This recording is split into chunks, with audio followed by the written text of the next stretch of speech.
In this video, you'll learn all about the standard reports available in Google Analytics. These reports let you understand the content people are viewing on your website, how your marketing campaigns are performing, and more. The key to using Google Analytics is to find the reports that help you take action and drive improvement.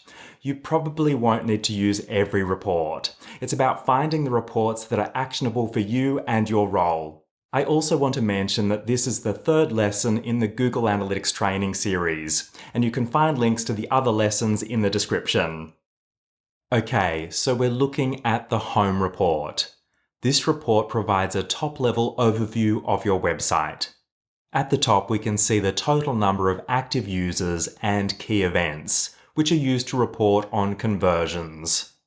And we can also see the total number of sessions, which are the number of times people have visited the website. And in Google's demo, we can see the total number of purchases. This is for the last 28 days, but we can change this by clicking the current selection and choosing a new one. Now we can see all the metrics are updated. We can also see a trend line for the metric that is currently selected. And the dotted line shows us a comparison to the previous period, which is the same number of days before our currently selected date range. In the next card, we can see the total number of people that have been on our website in the last 30 minutes. Below this, we can see any reports and settings we've recently viewed. And at the bottom is the Insights and Recommendations card. These can include automated insights which are based on Google's machine learning. These insights will be custom for your website, and they show a predicted range, so you can see if there are any unexpected spikes or dips for important metrics. You also have the option of configuring custom insights based on the metrics and conditions you choose. In Google's demo property, there are currently no automated insights, but it's worth checking your own property to see if there's anything of interest being reported for your website. Now let's navigate to reports. We can see there are a range of different reports. These include the report Snapshot, along with the real-time reports, and reports for acquisition, engagement, monetization, retention, user attributes, and technology. As we covered in the first lesson, the selection you choose when creating your property controls which standard pre-configured reports will be included in the menu. So if you see a different set of reports, this is because different options were selected when the property was created or someone has customized the menu. If you have editor or administrator access to the property, you'll also see an option at the bottom of the reporting menu that says Library. This option lets you customize the menu and the reports. For Google's demo property, we don't have this option. Let's open my demo property. Here we can see Library at the bottom. This allows you to customize the menu and reports. So just remember, the standard reports and the menu can be customized in Google Analytics. And this is why you might see slightly different reports if you're using a property that someone else has set up. Now let's head back to Google's demo property. Okay, we're looking at the report Snapshot, which is similar to the Home report we just looked at. Like the other standard reports, the Snapshot can be customized, so you might see different metrics and cards included in your version of the report. At the top, we can see the number of active users, new users, average engagement time, and total number of events. Below this, we can see the top pages people have viewed on the website. Then there are some additional cards that show us top-level summaries. We can see the top ways new users are finding the website. We can see the top marketing channels that are driving sessions. There's a chart showing the trend for new and returning users, and more. Since there is a lot of different terminology when it comes to Google Analytics, I want to mention a useful resource I've created for you. It's my Google Analytics glossary. It's free and you can use it as you're exploring your reports. I've included a link to get it in the description below this video. We covered the real-time reports in the previous lesson. These reports let you see details about what people are currently doing on your website. This can be useful for identifying where people are landing on your website. For example, if you're sending out an important email campaign, then you can check that people are viewing the pages you expect as they click through to your website. Now let's select Acquisition, and then Overview. The acquisition reports are all about how people are finding the website. On the Overview report, we can see similar details that we saw on the Home report and the Report Snapshot. We can see the number of active users and new users. Then we have the real-time card. Next, we can then see how new users are finding the website. So we have new users by the first user primary channel group. This automatically combines the different ways people find the website into categories. We can modify what is presented in each card by selecting another dimension from the drop-down. For example, let's choose First User Medium. This now updates to show us the medium. This tells us how the message was communicated. Organic for people clicking through from the free search results on Google and other search engines. Referral for people clicking through from other websites. People coming from email campaigns. CPC for people clicking through from our paid ads. And more. There are also cards that show sessions by primary channel group. And for Google Ads traffic. A card showing the average lifetime value of our users, along with additional cards. You can also use the links at the bottom of the cards to view the full report. And we can also adjust the date range used for the report. Let's scroll back to the top and select the current date range. You can then choose from predefined ranges or choose your own custom date range.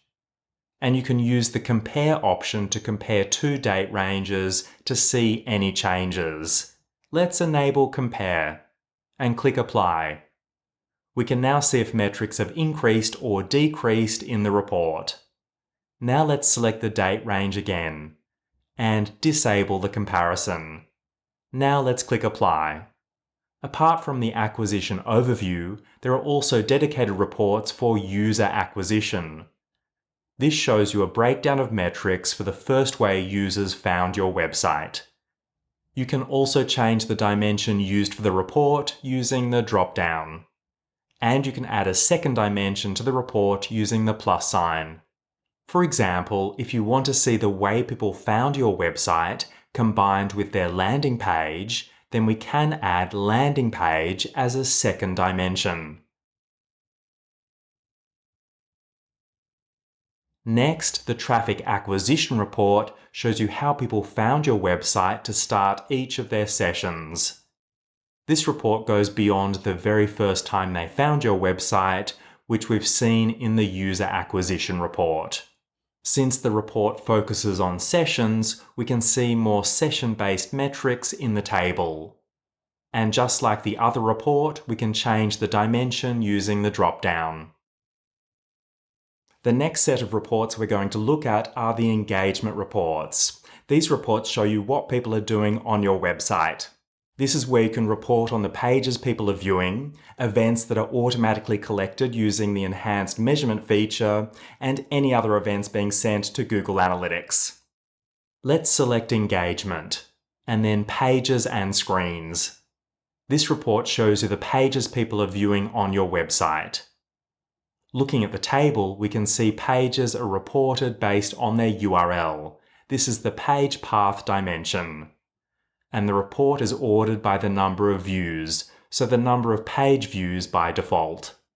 Apart from reporting on pages, you can also get a top-level summary with the Overview report. And selecting Events, shows you all of the events that have been collected. This will include the default page view event, automatic events from the enhanced measurement feature we've discussed, and any other recommended and custom events that have been implemented on your website. We're going to talk more about events later in this training series. And if you're interested in a more in-depth lesson, I recommend checking out my dedicated resources and Google Analytics course. I've included links in the description below this video. And you can click on the name of an event to view a granular report. Next is the conversions report. This shows you the total number of conversions for the date range based on the events that have been marked as key events. We'll cover how to configure key events later in this training series. Now let's select Monetization, and then Overview. The Monetization section includes a range of e-commerce reports. The Overview report shows us the total revenue for the website, so the total value from all events, and the e-commerce revenue from transactions. These metrics will be the same unless you're assigning dollar values to events beyond e-commerce transactions. We can see the total number of people who've made a purchase and the total number of people who've made a purchase for the first time. These are both user-based metrics. We can also see the average purchase revenue per user and the top items people have purchased. Now let's open the e-commerce purchases report. This report provides more granular details about the items people are purchasing on the website. We can see metrics for each item by item name. And choosing the drop-down lets you change the dimension used for the report. Now let's select User Attributes, and then Overview. This report shows you a top-level summary about the people viewing your website. We can see where they're geographically located by country, the cities they're located in, their gender, interests, age, and their language preference based on the settings on the device they are using.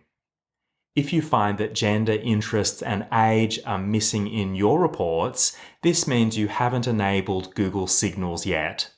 We will talk about Google Signals later in this training series, but for your property, once you've enabled the feature, you will be able to see these additional details for your users. Next is the Demographic Details report. This provides a granular breakdown of metrics, and we can see that the report shows us people's geographic location by country. Again, like the other reports we've seen, selecting country lets us change the report. For example, we can choose city to see the metrics broken down by city. And you might be wondering about not set. This is telling us that there are a portion of users where the city is unknown. Basically, Google Analytics has collected details about the users, but isn't able to provide this specific information we've asked for in the report. So you can think of not set as unknown in Google Analytics. Now let's select Tech, and then Overview. The technology reports show you details about the devices people are using to view your website. Traveling down the report, we can see people's operating systems, the types of devices they're using, the browsers they're using, device categories, so desktop, tablet, and mobile, and the size of their screens. There are some cards that are blank since they're used to report on apps and we're reporting on a website. And traveling back to the top, wherever you see platform, this is showing you the type of data stream used to collect data into your reports. Since this property only has a web data stream, we can see 100% of users are associated with the web platform. If you were using Google Analytics to collect data from a website and an app, you would see both of these under Platform. And let's open the Tech Details report. This report is like the other detail reports we've looked at, and we can see it shows us the browsers people are using by default.